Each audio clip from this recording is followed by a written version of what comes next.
Curtin Radio. Like I mentioned earlier, Elon Musk, never short of a few words, has apparently put some noses out of joint for saying that working from home is morally wrong. My goodness, and that all workers should return to the office. Let's elaborate on this a little bit more by asking Jonathon Woolfrey to join us right now, human resources expert, commentator and thought leader. What a great title, Jonathon. You can solve the world's problems. I don't know about that. But yes, I can help. I think you do. Good on you. Thank you for joining us. Yeah, big statement by him, but you've suggested that some of the concerns he has might hold some truth. Oh, definitely. I think we are living in Australia and a lot of Western countries, a world where the employees seem to have all the power.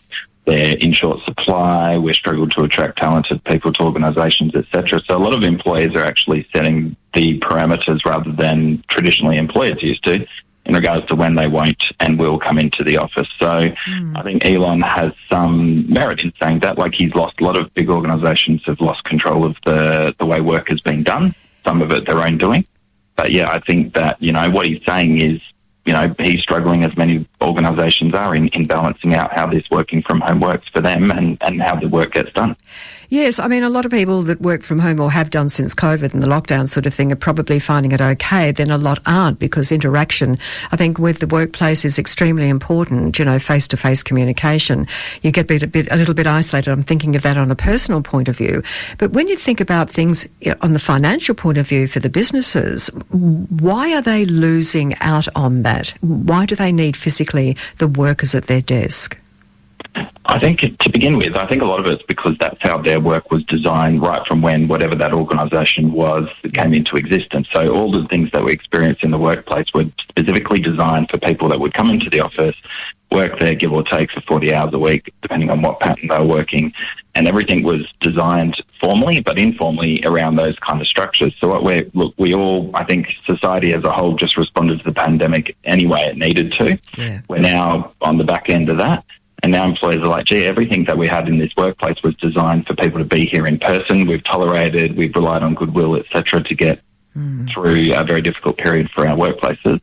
But now it's like, things that I expected in the workplace, things that we're producing, what we needed to commercially or for the social good in not-for-profit realm, are now a lot more harder than they ever used to be. So what do we do? Let's get everyone back to the office, because that's what we're comfortable with. I've been reading a lot lately, Jonathon, about the workplace, physically is starting to change to make it more appealing to people, coming into work, not just getting them back where they normally worked there before, but sort of enticing new employees and making them comfortable. They're sort of like spas, some of them, the way they've been decorated, the showers and all this sort of thing. And compromise, I suppose, where sometimes they can work a couple of days a week from home and the rest come into the office. Do you think that's going to work?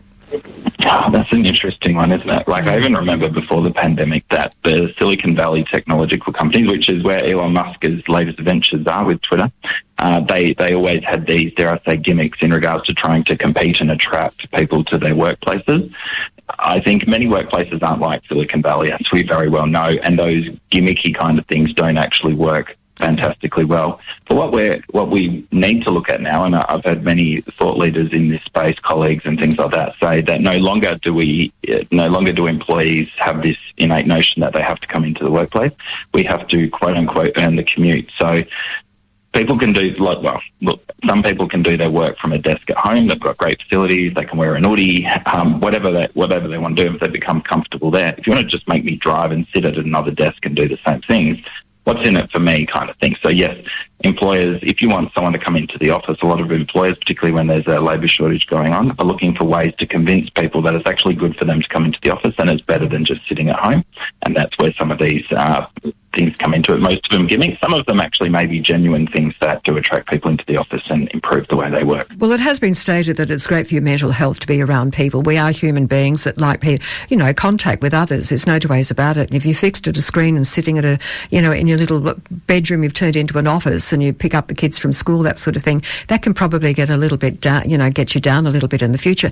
Look, there's so many changes happening now, Jonathon. I mean, I was talking earlier about the fact that you might have two families living in one home in the future, and there was an article in the West Australian this morning about they might have removable or sliding walls so that you could open up to the grandparents during the day. They can have a bigger living area, then you can close it down of an afternoon or later in the evening when the family and young children come home. And there's changes even in architecture looking ahead. So what about the fact that they're looking at 4-day weeks as well? Do you think that would appeal to people? It seems to be. Yeah, look, definitely the 4-day week is something because it's really tangible and people can get their head across what that looks like. I think it's an interesting concept that forces us to think differently. But I think going from 4-day weeks, no different from conversations we probably had many years ago about 5-day weeks and things like that. I don't think it fundamentally underpins the problem. To be honest, we have a much more part-time and casualised workforce than ever before as well. So many people weren't working those 5 days. So I think there's a lot of change of ahead. Just picking a number out of the hat helps force our thinking, but doesn't necessarily address the fact that what work should be done in the office, what work can be done at home. Mm-hmm. How do you get that balance? It might be good 1 day a week from home, but yes, you're exactly right. That social aspect as well is good for people's mental health. And just as a final point on that, workplaces are much more responsible for mental health these days through psychosocial safety and health, which is a very big topic for employers at the moment as well. So we're putting all of this stuff together and it's making it complex. Some organisations are just saying, look, I need you back in the office. It's all too hard in a way. Some are giving up and saying, we just have to let everyone work from home. It's where we find that middle ground in such dynamic and changing. It also affects the infrastructure of the area that your office is in. I mean, the cities are missing out on the population that would just go down and buy a coffee, have a drink after work, buy their lunch, that sort of thing. So retailers are really missing out on that traffic flow of people in the cities. Yeah, absolutely. And I know that's been a big focus from our recent Premier and our Lord Mayor to get people back into the city. I think that's, most employees and employers, that's not their primary concern. It's a broader societal kind of concern. And as you probably know, we hear it as well. Some of the outer suburb hubs and coffee areas and things like that are thriving and bustling because people do want to go out, but they prefer to go close to their home. Yeah, that is interesting. Well, look, with the groups of people that you get together to talk about this and look into the future, which is what you're doing, how are we going to restructure not just only people's thinking, but the buildings, the big, tall, high-rise office buildings that we have that are sort of, a lot of them half empty at the moment? I mean, what's going to happen to that? Yeah, that's a very important issue to work through because for workplace perspective, companies make those decisions on a lease-by-lease basis and they can make those micro decisions, but it's really going to fundamentally change around, the way our infrastructure is set up. What we do, there is definitely a proliferation of shared facilities, so co-working spaces and the like, where companies are like, we need some kind of space, but we don't need it all the time. So let's work with other organisations to get that kind of sorted. And I know even in some of the biggest buildings in Perth, there's multiple floors dedicated to this that multiple companies are working on together. They design them differently, not just desks, and different things like that. The whole thing is, I mean, have you spoken to people that have been working from home? And if you have, what have their comments been? And does it usually sway to them preferring to stay working from home or splitting it? A bit of both?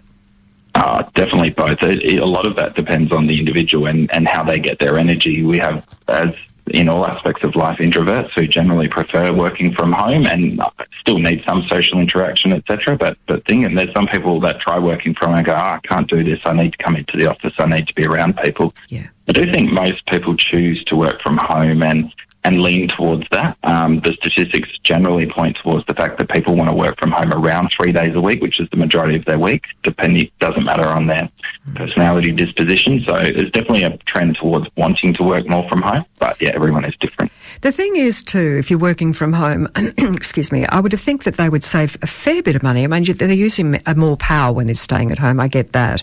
But they wouldn't be using their vehicle, parking costs, fuel costs, all those sort of things, clothing, extra clothing. So that would lean in the favour, wouldn't it, of working from home a bit more? Yeah, absolutely. And one of the number one reasons people articulate in regards to working from home why they like it is saving costs. It is on their transportation and travel costs, but it's also on the subsidiary things. Now, it benefits one and disadvantages another, but buying lunch, having to purchase things in the city if that's where your workplace is and things like that. Yes, one of the number one factors for most people is the cost. And the thing is, with some of the companies like, say, big banks and things like that are trying to get a lot of workers back in, it's the average worker that feels the pinch of those things. They don't have parking spots. Sometimes it's the decision makers that sit at the top of the building that actually have their lunch provided in a parking spot there that make those decisions. Right. So cost is very important to workers, and they've really enjoyed the reducing the operational costs. Who's going to win? I think we'll get a balance. I think there's three sides.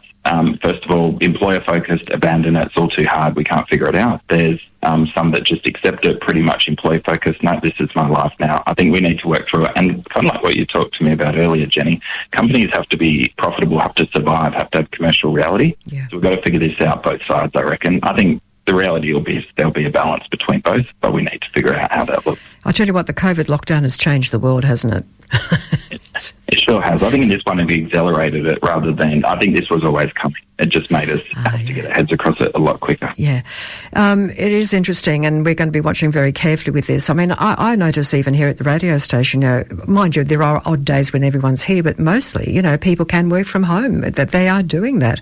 Even the university, I think a lot of people work from home because they were doing it quite, readily during the COVID lockdown. So, I don't know, the whole world is changing so very quickly. I don't think we can keep up with it, Jonathon.